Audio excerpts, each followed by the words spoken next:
Hello students, very good evening to you all and welcome to Enlightened Educators. So today we are going to have a discussion on V2 update again. It's a submission of UG application form of revaluation and photocopy of answer script regarding. So ಈ video ಬಂದು ನಾನು ಸ್ವಲ್ಪ ತಡವಾಗೆ ಮಾಡ್ತಾ ಇದ್ದೀನಿ because I had some other work. I was not at home. So after I came home I just did this video. But ಭಾಳಷ್ಟು ಜನ ನಂಗೆ comments ಹಾಕ್ತಿದ್ರಿ so ನಮ್ಗೆ ಇಷ್ಟು ಮಾರ್ಕ್ಸ್ ಬಂದಿದೆ ರಿವಾಲ್ಯೂಷನ್ಗೆ ಹಾಕ್ಬೋದಾ ಅಂತ ಹೇಳಿ.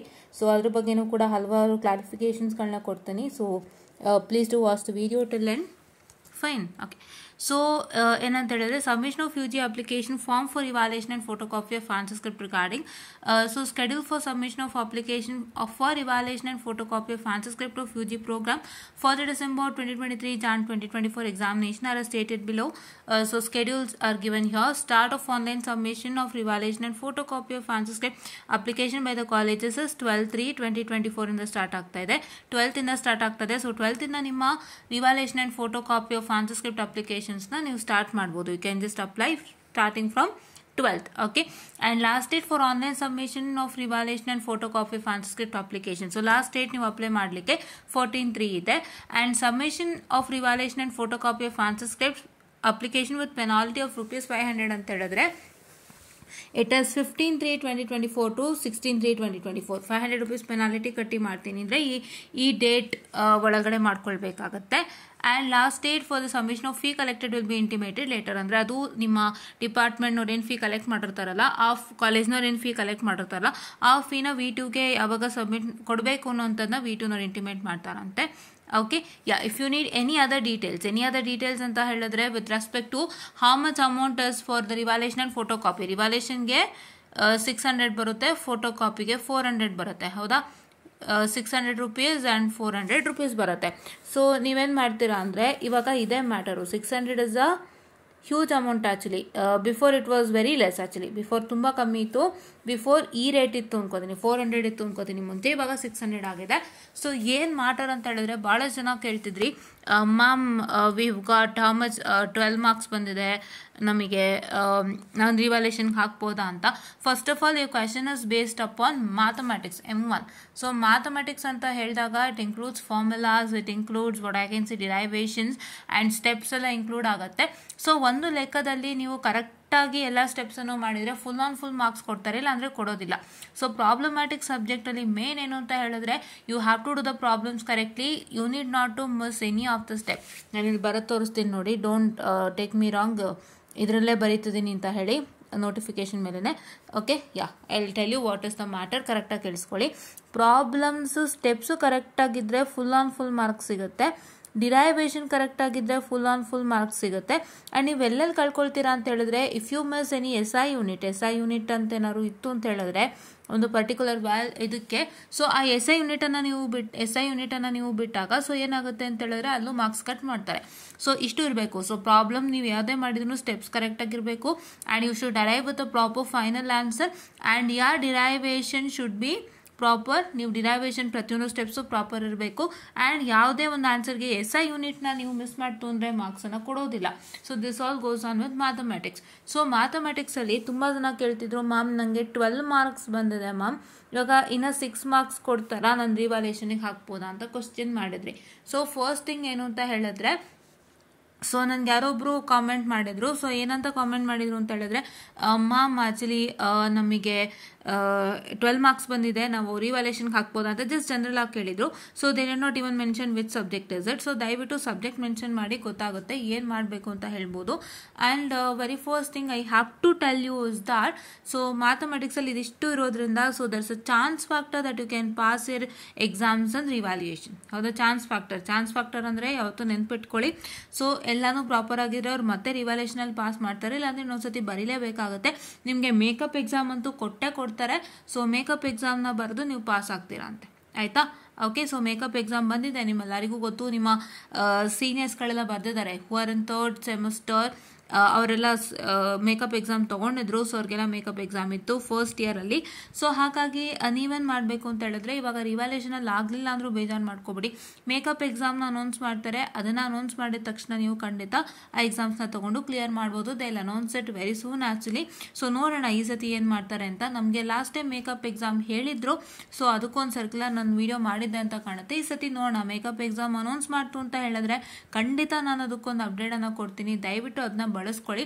ಸೊ ಈಗ ನೀವು ರಿವ್ಯಾಲ್ಯೂಷನ್ ಹಾಕೋರು ತುಂಬ ಯೋಚನೆ ಮಾಡಿ ರಿವ್ಯಾಲ್ಯೂಷನ್ಗೆ ಹಾಕಿ, especially with respect to mathematics one. Because ಇವಿಷ್ಟು ಪ್ರಾಪರ್ ಆಗಿದ್ರೆ, ಈ problem steps, derivation and S I unit ಎಲ್ಲದರಲ್ಲೂ ನಿಮ್ಮದು ಪ್ರಾಪರ್ ಆಗಿತ್ತು ಅಂತ ಹೇಳಿದ್ರೆ ನೀವು ರಿವ್ಯಾಲ್ಯೂಷನಿಗೆ ಹಾಕ್ಬೋದು. ಇಲ್ಲ ಅಂತಂದರೆ ನೀವು ರಿವ್ಯಾಲ್ಯೂಷನಿಗೆ ಹಾಕೋಕ್ಕಾಗಲ್ಲ.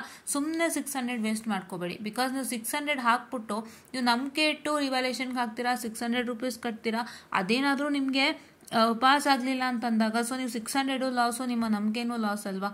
ಸೊ ಅದಕ್ಕೆ ನೀವು ರಿವ್ಯಾಲ್ಯೂಷನ್ಗೆ ಹಾಕೋಕ್ಕೆ ಮುಂಚೆ ಚೆಕ್ ಮಾಡಿ ಹಾಕಿ. ಥಿಯರಿಟಿಕಲ್ ಸಬ್ಜೆಕ್ಟ್ಸ್ ಆದರೆ ಏನಾಗುತ್ತೆ ಅಂತ ಹೇಳಿದ್ರೆ, if your answer is equal to the original answer, ಅಂದರೆ ಫಾರ್ ಎಕ್ಸಾಂಪಲ್ ಒಂದು ಕ್ವಶನ್ಗೆ ಒರಿಜಿನಲ್ ಆನ್ಸರ್ ಏನಿರುತ್ತೆ ಆ ಆನ್ಸರ್ ಏನಿದೆ ಅದರದೇ ಮೀನಿಂಗ್ ಬರೋಂಗೆ ನೀವೇನಾದರೂ ಬರೆದಿದ್ರೆ, say for example if you have definition of what is electricity ಅಂತ ಅಂದ್ಕೊಳ್ಳಿ, ಜಸ್ಟ್ ಅನ್ ಎಕ್ಸಾಂಪಲ್. ಸೊ ನೀವೇನು ಮಾಡ್ತೀರಾ, ಎಲೆಕ್ಟ್ರಿಸಿಟಿ ಡೆಫಿನೇಷನ್ ನೀವು ಯಾವುದೋ ಒಂದು ರೀತಿಲಿ ಬರೀತೀರಾ, but that means the same. So electricity ಅಂದರೆ ಏನು ಅಂತ ಏನಿದೆ ಅದು ಸೇಮ್ ಮೀನಿಂಗ್ ಕೊಡುತ್ತೆ, ಹೌದಾ. ಆ ಥರ ಇದ್ದಾಗ ಸೊ ನಿಮಗೆ ಮಾರ್ಕ್ಸನ್ನು ಕೊಡ್ತಾರೆ. That means if you are putting revaluation for any theoretical topic, please to make sure that whatever you have written is equal to whatever is there in the notes. Equal to in the sense same ಹಾಗೆ ಇರಬೇಕು. ನಿಮ್ಮ ಆ particular ಕ್ವಶನ್ಗೆ ಏನು answer ಇರಬೇಕು ಅಂತ ಇರುತ್ತೆ ಅದೇ ಆನ್ಸರ್ ಇರಬೇಕು. ಇಲ್ಲಾಂತಂದರೆ ನೀವು ಬರೆದಿರೋ ಅಂಥ ಆನ್ಸರು ಸೇಮ್ ಮೀನಿಂಗ್ ಆದರೂ ಕೊಡಬೇಕು. Should give the same meaning, right. You write it in your own words, but that should mean the same, ಹೌದಾ. That should mean the same. So ಇವೆಲ್ಲ ಇರಬೇಕು. ಸೊ ಇವೆಲ್ಲ ಇದ್ದಾಗ ಥಿಯರಿಟಿಕಲ್ಗೆ ಹಾಕ್ಬೋದು, ಇಲ್ಲ ಅಂತಂದ್ರೆ ಅದಕ್ಕೂ ರಿವ್ಯಾಲ್ಯೂಷನಿಗೆ ಹಾಕೋಕ್ಕಾಗಲ್ಲ. ದಯವಿಟ್ಟು ಯೋಚನೆ ಮಾಡಿ ಹಾಕಿ. Don't waste this amount. ಈ ಅಮೌಂಟ್ನ ಸುಮ್ಮನೆ ವೇಸ್ಟ್ ಮಾಡ್ಕೋಬೇಡಿ. ಯೋಚನೆ ಮಾಡಿ. ನಿಮಗೆ 12ಗೆ ಅಪ್ಲೈ ಮಾಡೋಕ್ಕಿರೋದು, ಇವತ್ತಿನ್ನೂ ನಿಮಗೆ 7th ಅಲ್ವಾ. ಸೊ ನಿಮಗೆ 8th 9th 10th 11th 12th ಇನ್ನೂ ಎಷ್ಟು ದಿನ ಇದೆ, ಸೊ ಒಂದು 6 ದಿನ ಇದೆ. ಸೊ ಇನ್ನೂ 6 ದಿನ ಇದೆ. ದಯವಿಟ್ಟು ನೀವು ನೀಟಾಗಿ ಚೆಕ್ ಮಾಡಿ. ಒಂದು ನಿಮಿಷ ರೀ, ನಾನು ಗೂಗಲ್ ವೈಟ್ ಬೋರ್ಡೇ ತೊಗೊಳ್ತೀನಿ, ಮೈಕ್ರೋಸಾಫ್ಟ್ ವೈಟ್ ಬೋರ್ಡೇ ತೊಗೊಳ್ತೀನಿ. Just a minute guys. So ya, so ನಿಮ್ಗಿನ್ನ ಎಷ್ಟು ದಿನ ಟೈಮ್ ಇದೆ, you have 6 days of time. 6 days of time ಇರೋದ್ರಿಂದ ನಿಧಾನಕ್ಕೆ ಕೂತು ನೀವು ನಿಮ್ಮ ಒಂದು ಏನು ಆನ್ಸರ್ ಬರೆದಿದ್ದೀರಾ ಅಂತ ನಿಮಗೆ ನೆನಪಿರುತ್ತೆ. ತುಂಬ ಬೇಗನೆ ರಿಸಲ್ಟ್ಸ್ ಕೊಟ್ಟಿದ್ದಾರೆ. ಅದನ್ನು ನೀವು ಒಂದು ಚೆಕ್ಕನ್ನು ಮಾಡಿಸಿ, ಟ್ಯಾಲಿಯನ್ನು ಮಾಡಿಸಿ ನೀವೇನು ಮಾಡ್ತೀರಾ ಅಂತ ಹೇಳಿದ್ರೆ ರಿವ್ಯಾಲ್ಯೂಷನ್ಗೆ ಅಪ್ಲೈ ಮಾಡ್ತೀರಾ. ಸುಮ್ಮನೆ ಅಪ್ಲೈ ಮಾಡೋಕ್ಕೆ ಹೋಗ್ಬಿಡಿ. ತುಂಬ ಜನ ಏನು ಹೇಳ್ತಾರೆ ಗೊತ್ತಾ, ಇದನ್ನೇ ತುಂಬ ಜನ ಮಾಡೋವಂಥದ್ದು. I've seen this from so many years. They say ಇವಾಗ ನಿಮಗೆ ಇವಾಗ 50-50 ಅಲ್ವಾ ನಿಮ್ಮದು, 50-50ಗೆ ಸೊ ನಿಮಗೆ ಇಂಟರ್ನಲ್ಲಲ್ಲಿ 50ಗೆ ಎಷ್ಟು ಅಂತ ಕೊಟ್ಟಿರ್ತಾರೆ. ನಿಮ್ಮ ರಿಸಲ್ಟ್ ಶೀಟಲ್ಲಿ ಹೇಗಿರುತ್ತೆ, ಇಂಟರ್ನಲ್ಲಲ್ಲಿ 50ಗೆ ಎಷ್ಟು ಅಂತ ಕೊಟ್ಟಿರ್ತಾರೆ. 50ಗೆ ಎಷ್ಟು, ಒಂದು 45 ಅಂತ ಅಂದ್ಕೊಳ್ಳಿ. 45 ಅಂತ ಅಂದ್ಕೊಳ್ಳಿ.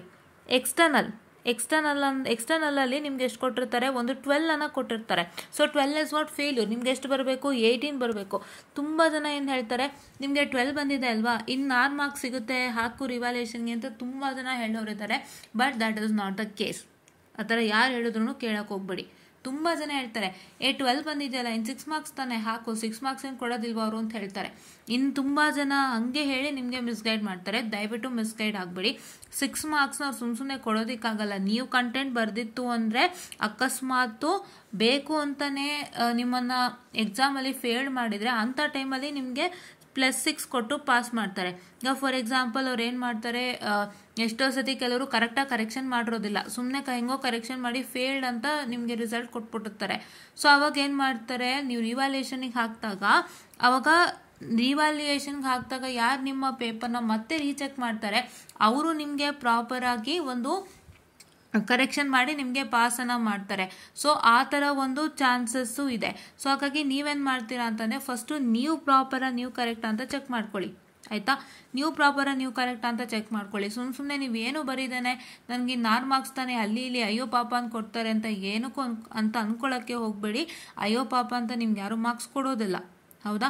ನಿಮಗೆ ಎಲ್ಲನೂ ಪರ್ಫೆಕ್ಟ್ ಆಗಿದ್ರೇ ಮಾರ್ಕ್ಸ್ ಕೊಡೋದು, ಇಲ್ಲಾಂದರೆ ಕೊಡೋದಿಲ್ಲ. ಸೊ ದಯವಿಟ್ಟು ಚೆಕ್ ಮಾಡಿಬಿಟ್ಟು ರಿವ್ಯಾಲ್ಯೂಯೇಷನ್ಗೆ ಹಾಕಿ.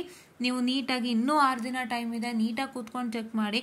ನನಗೆ ಎಲ್ಲ ಥರ ಕಾನ್ಫಿಡೆಂಟ್ ಇದ್ದೀನಿ, ನನಗೆಲ್ಲನೂ ನಾನು ಬರೆದಿರೋದೆಲ್ಲ ಕರೆಕ್ಟಾಗೇ ಇದೆ, ಆದರೆ ನಾನು ಕರೆಕ್ಷನ್ ಮಾಡಿದವರೇ ಕರೆಕ್ಟಾಗಿ ಮಾಡಿಲ್ಲ ಅಂತ ನಿಮಗೆ ಅನ್ನಿಸ್ತು ಅಂತ ಹೇಳಿದ್ರೆ ದಯವಿಟ್ಟು ರಿವ್ಯಾಲ್ಯೂಯೇಷನ್ಗೆ ಹಾಕಿ. ನಂದೇನೂ ಅಭ್ಯಂತರ ಇಲ್ಲ. ಬಟ್ ನಿಮ್ಮ ಏನು ಕರೆಕ್ಟಾಗಿ ಬರೀದೇನೆ ಹಾಗೆ ಇತ್ತು ಅಂತ ಹೇಳಿದ್ರೆ ನೀವು ರಿವ್ಯಾಲ್ಯೂಯೇಷನ್ಗೆ ಹಾಕಕ್ಕೆ ಹೋಗ್ಬೇಡಿ. Don't waste your 600 rupees of amount. ನೀವೇನು ಮಾಡ್ತೀರಾ ಅಂತ ಹೇಳಿದ್ರೆ, just a minute, I just go back. Okay, so don't waste 600 rupeesನ ವೇಸ್ಟ್ ಮಾಡ್ಕೊಳ್ಳೋಕ್ಕೆ ಹೋಗಬೇಡಿ.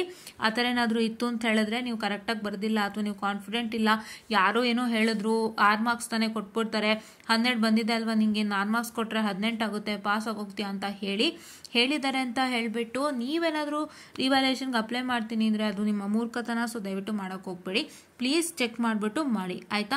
ಯಾರೋ ಇನ್ನೊಬ್ರು ಕೇಳಿದರು, ಮ್ಯಾಮ್ ನನಗೆ 18 ಬಂದಿದೆ ಜಸ್ಟ್ ಪಾಸು, ನಾನು ರಿವ್ಯಾಲ್ಯೂಯೇಷನ್ಗೆ ಅಪ್ಲೈ ಮಾಡಿದ್ರೆ ಮಾರ್ಕ್ಸ್ ಕಮ್ಮಿ ಮಾಡ್ತಾರಾ ಅಂತೇಳಿ. ಸೊ ಒಂದು ನೆನಪಿನಲ್ಲಿ ಇಟ್ಕೊಳ್ಳಿ. ಸೊ ಅದೆಲ್ಲ ಕಾಮೆಂಟ್ಸ್ ಇದೆ, ಆ್ಯಕ್ಚುಲಿ ಅದನ್ನ ತೋರಿಸ್ತೀನಿ ಲಾಸ್ಟಲ್ಲಿ. ಸೊ ಅದೆಲ್ಲ ಕಾಮೆಂಟ್ಸ್ ಏನಂತ ಹೇಳಿದ್ರೆ, ನಿಮಗೀಗ 18 ಬಂದಿದೆ ಹೌದಾ. Just a minute, I just show you what is the matter.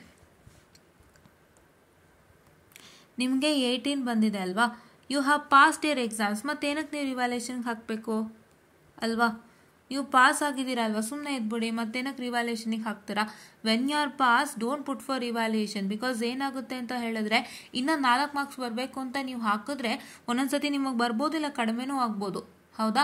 So ನೀವು 18 ಬಂದವರು ನೀವು ರಿವ್ಯಾಲ್ಯೂಯೇಷನ್ಗೆ ಹಾಕ್ತೀನಿ ಅಂತ ಹೇಳಿದ್ರೆ ಒಂದೊಂದ್ಸತಿ ನಿಮಗೆ ಮೈನಸ್ಸು ಆಗ್ಬೋದು, ಒಂದೊಂದ್ಸತಿ ನಿಮಗೆ ಪ್ಲಸ್ಸು ಆಗ್ಬೋದು ಮಾರ್ಕ್ಸ್. ಅಂದರೆ 18ಗಿಂತ ಜಾಸ್ತಿ ಆಗ್ಬೋದು, ಇಲ್ಲ 18ಗಿಂತ ಕಮ್ಮಿ ಆಗ್ಬೋದು. ಬಟ್ ಏನು ಮ್ಯಾಟರ್ ಅಂತ ಹೇಳಿದ್ರೆ, ನಿಮಗೆ 18ಗಿಂತ ಮಾರ್ಕ್ಸ್ ಕಮ್ಮಿ ಆದ್ರೂ, ಫಾರ್ ಎಕ್ಸಾಂಪಲ್ ಯಾರಿಗೂ 18 ಬಂದಿದೆ, ರಿವ್ಯಾಲ್ಯೂಯೇಷನ್ಗೆ ಹಾಕ್ತಾರೆ ಹೌದಾ. 50ಗೆ 18 ಬಂದಿದೆ ಅಂತ ಇಟ್ಕೊಳ್ಳಿ ಹೌದಾ. I right it neatly. 18 out of 50 ಬಂದಿದೆ ಅಂತ ಇಟ್ಕೊಳ್ಳಿ. 18 ಔಟ್ ಆಫ್ 50 ಬಂದಾಗ ಅವರು ರಿವ್ಯಾಲ್ಯೂಯೇಷನ್ಗೆ ಹಾಕ್ತಾರೆ. ರಿವ್ಯಾಲ್ಯೂಯೇಷನ್ಗೆ ಹಾಕಿದಾಗ ಅವರಿಗೆ ಸಾರಿ ಫಾರ್ ದ ಡಿಸ್ಟ್ರಾಕ್ಷನ್, ಅವರಿಗೆ ಅಕಸ್ಮಾತಾಗಿ ಏನಾದರೂ 12 ಕೊಟ್ಟಿದ್ರೆ, ಸೊ 18 ಮಾರ್ಕ್ಸ್ ಇತ್ತು ನಿಮಗೆ, ಈಗ ರಿಸಲ್ಟ್ ಬಂದಾಗ ರಿವ್ಯಾಲ್ಯೂಯೇಷನಲ್ಲಿ ಏನಾದ್ರು 12 ಬಂತು ಅಂತ ಹೇಳಿದ್ರೆ ನಿಮಗೆ ಕನ್ಸಿಡರ್ ಮಾಡೋದೇ 18ಅನ್ನು, 12ನ ಕನ್ಸಿಡರ್ ಮಾಡಲ್ಲ. Because they will consider the highest marks that you have got, ಆಯಿತಾ. Highest marks that you have got. But ಏನಾಗುತ್ತೆ ಅಂತ ಹೇಳಿದ್ರೆ ನಿಮಗೆ 600 ರೂಪಾಯಿ ದಂಡ ಹೌದಾ.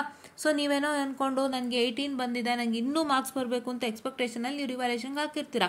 ಬಟ್ ಅವ್ರು ಏನು ಮಾಡಿರ್ತಾರೆ, ರಿವ್ಯಾಲ್ಯೂಯೇಷನ್ ರಿಸಲ್ಟಲ್ಲಿ 12 ಮಾರ್ಕ್ಸ್ ಅಂತ ಹಾಕಿರ್ತಾರೆ ಹೌದಾ. ಅವಾಗ ನಿಮ್ಗೆ 600 ರೂಪಾಯಿ ವೇಸ್ಟು, ನಿಮಗೆ 18 ಮಾರ್ಕ್ಸೇ ರಿಟೈನ್ ಆಗುತ್ತೆ. ಸೊ ಅವಾಗ ಏನು ಬಂತು ಭಾಗ್ಯ, ನಿಮ್ಗೆ ಜಾಸ್ತಿ ಮಾರ್ಕ್ಸು ಬರಲಿಲ್ಲ, ನಿಮಗೆ ಎಕ್ಸಾಮಲ್ಲಿ ಬಂದಿದ್ದ ಮಾರ್ಕ್ಸು ರಿಟೈನ್ ಆಯ್ತಲ್ವಾ. ಸೊ ಹಾಗಾಗಿ ಅಂಥ ಕೆಲಸ ಮಾಡೋದಕ್ಕೆ ಹೋಗಬೇಡಿ. 18 ಬಂದಿದೆ, 18ನೇ ಸಸ್ಟೈನ್ ಮಾಡ್ಕೊಳ್ಳಿ, 18ನಲ್ಲೇ ಇರಿ, ಏನೂ ತೊಂದರೆ ಇಲ್ಲ. ನಿಮ್ಗೆ ಇಂಟರ್ನಲ್ಲಲ್ಲಿ ಜಾಸ್ತಿ ಕೊಟ್ಟಿರ್ತಾರೆ. ನಿಮ್ಗೆ ಹೇಗೂ ಇವಾಗ ಇಂಟರ್ನಲ್ಲಿ ನಿಮಗೆ 45 ಕೊಟ್ಟಿದ್ರೆ 45 + 18 ಎಷ್ಟು ನಿಮಗೆ ಹೇಳಿ. 45 + 18 ಎಷ್ಟು, 52 ಅಲ್ವಾ. 52ನಾ, I am so sorry for the distraction. 45 + 10 is 55, 62, I am sorry 62 ಅಲ್ವಾ. ಸೊ 62 ಬರುತ್ತಲ್ವಾ ನಿಮಗೆ. ಸೊ 62 ಒಳ್ಳೆ ಮಾರ್ಕ್ಸ್ ಅಲ್ವಾ ಹೌದಲ್ವಾ. So compare to the older ಸ್ಟೂಡೆಂಟ್ಸ್ಗೆ 60-40 ಸ್ಕೀಮ್ ಇತ್ತು, ನಿಮಗೆ 50-50 ಇದೆ. ನಿಮಗೆ ಕಾಲೇಜ್ ಕಡೆಯಿಂದನೇ ಎಲ್ಲ ಥರ ಪುಷ್ ಮಾಡಿ 50 ಮಾರ್ಕ್ಸ್ಗೆ 45, 44, 43 ಹೀಗೆಲ್ಲ ಕೊಡ್ತಿದ್ದಾರೆ. ಯಾರಿಗೂ 30 ಕೊಟ್ಟಿಲ್ಲ, 20 ಕೊಟ್ಟಿಲ್ಲ, ಯಾರಿಗೂ ಹತ್ರ ಕೊಡಲೂಬಾರ್ದು ಅಂತ ನಿರ್ಧಾರ ಮಾಡಿ ತುಂಬ ಶ್ರಮ ಮಾಡಿ ನಿಮ್ಗಷ್ಟು 45, 50 ಕೊಟ್ಟಿದ್ದಾರೆ. ಕೆಲವ್ರಿಗೆ 45 ಕೊಟ್ಟಿದ್ದಾರೆ, ಕೆಲವ್ರಿಗೆ 43 ಕೊಟ್ಟಿದ್ದಾರೆ, ಈ ಥರ ಎಲ್ಲ ಕೊಟ್ಟಿದ್ದಾರೆ. ಸೊ ನಿಮ್ಗೆ ಅದಕ್ಕೆ 18 ಬಂತು ಅಂದರೆ 62 ಬರುತ್ತೆ. So 62 is a very good marks ಅಲ್ವಾ. ಸೊ ಹಾಗಾಗಿ ದಯವಿಟ್ಟು ಈ ಮಾರ್ಕ್ಸ್ ಬಂದವರು ರಿವ್ಯಾಲ್ಯೂಯೇಷನ್ ಅಂತ ಮತ್ತೆ ಹೋಗಬೇಡಿ, ಬಂದಿರೋದನ್ನ ಸಸ್ಟೈನ್ ಮಾಡ್ಕೊಳ್ಳಿ, ರೈಟ್. ಸೊ ನೋಡಿ ಭಾಳ ಜನ ಕಾಮೆಂಟ್ಸ್ ಮಾಡಿದರು. So just a minute. C already see here, C ನೋಡಿ ಇಲ್ಲಿ ಸುಮಾರು ಜನ ಕಾಮೆಂಟ್ಸ್ ಮಾಡಿದ್ದಾರೆ.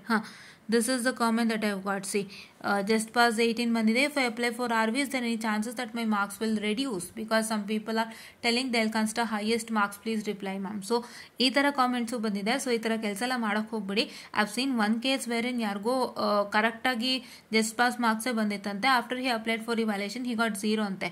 I have seen some kind of thing happen before. So ಹಾಗಾಗಿ ಆ ಥರ ಕೆಲಸ ಎಲ್ಲ ಮಾಡೋಕ್ಕೆ ಹೋಗ್ಬಿಡಿ. Sustain it. ಬಿಕಾಸ್ ನಿಮ್ಗೆ ಇಂಟರ್ನಲ್ಲೇ 50ಗೆ 45, 44 ಬಂದಿದೆ, ಹೌದಲ್ವಾ? ಸೊ ನಿಮ್ಗಿನ್ನು ಲೇಟ್ ಏನು ಅಂದರೆ 62 ಬಂತಲ್ವಾ, ಒಳ್ಳೆ ರಿಸಲ್ಟು ಆಯಿತಾ. ಸೊ ಅದೆಲ್ಲ ಮಾಡೋಕೆ ಹೋಗ್ಬೇಡಿ. So this is what is one important thing ಅಂತ ಹೇಳ್ತಾ, ಸೊ ಭಾಳ ಜನ ನೋಡಿ M1 ಕೇಳಿದ್ದಾರೆ ಅಪ್ಲೈ ಮಾಡ್ಬೋದಾ ಅಂತ, ಆ್ಯಂಡ್ 14 ಮಾರ್ಕ್ಸ್ ಬಂದಿದೆ, chances of passing in RV ಅಂತ ಕೇಳಿದ್ದಾರೆ. ಸೊ ನೀವು ಏನೇ ಕ್ವಶನ್ ಕೇಳಬೇಕಾದ್ರೂ ನಿಮ್ಮ ಸಬ್ಜೆಕ್ಟ್ ಹಾಕ್ಬಿಟ್ಟು ಕೇಳಿ. ಯಾಕೆಂತಂದರೆ ನಾವು ಇನ್ ಜನರಲ್ ಆಗಿ ನಮಗೆ ಯಾವ ಸಬ್ಜೆಕ್ಟು ಅಂತ ಹೇಳೋದಕ್ಕೆ ಸುಲಭ ಆಗುತ್ತೆ. ನೀವು ಥಿಯರಿ ಅಂತ ಹೇಳುವಾಗ ಸೊ ನಾವು ಥಿಯರಿಗೆ ಹೇಗಾಗುತ್ತೆ ಅಂತ ಹೇಳ್ಬೋದು, ನೀವು ಪ್ರಾಬ್ಲಮ್ ಅಂತ ಹೇಳಿದರೆ ಪ್ರಾಬ್ಲಮಿಗೆ ಹೇಗಾಗುತ್ತೆ ಅಂತ ಹೇಳ್ಬೋದು. ಇಲ್ಲಾಂದರೆ I need to reply for both theory and problem. So ಹಾಗಾಗಿ ಏನೇ ಕೇಳಬೇಕಾದ್ರೂ ವಿತ್ ಯಾವ ಸಬ್ಜೆಕ್ಟು ಅಂತ ಹೇಳಿದ್ರೆ ನಮ್ಗೆ ಸ್ವಲ್ಪ ಗೊತ್ತಾಗುತ್ತೆ ಆಯಿತಾ. So this is what is for today's update ಅಂತ ಹೇಳ್ತಾ I just find up the session all and thank you.